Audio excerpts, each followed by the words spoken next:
ако човек се занимава с хищната птица, не може да има като част от мебелировката. Това не е както, да, въпреки че е лов, ти можеш, пушката ще я вземеш, ще отидеш да стреляш и пак ще оставиш в ъгъла. Докато това нещо, тази птица, тази живинка ти трябва да я храниш, трябва да я поиш, трябва да я сложиш на удобно място. Немалка част от нас, соколарите, си слагат птиците в стаята, където спът. Това е немалко отношение. И поради тази причина, разбира се, и нашите жени по някакъв път и ревнуват, разбира се. Но разбрах, че поне по 2 часа на ден излизате. 3 часа на ден. 2-3 часа на ден отнема заниманието с една птица. Говориме чисто занимание, приготовление. Взимане, слагане на ръкавиците и оттам нататък 3 часа. Вторият етап в обучението е животното да приеме завръщане на човека.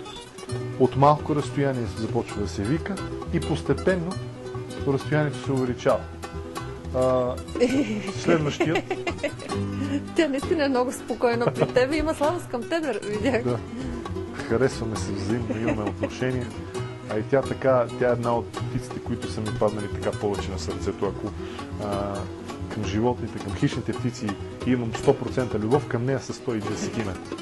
За да устоява човек интересите и да устоява чистата идея соколарство, изисква много. Много лишения и всичко по много. Но пък това, което дава, е безмерно удовлетворение. Много покой за душата, много радост. Соколарските семейства са едни от най-специфичните и от най-щастливите. Защото ти споделяш с това животно едни от най-прекрасните моменти.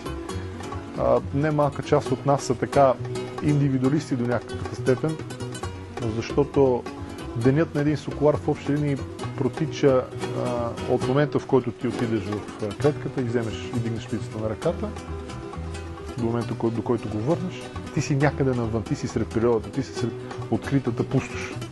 И компанията ти прави соколът, евентуално куче и в перфектният вариант и кон. А жена? Жената поема онази част от ежедневието, която пък сокола не може да замести.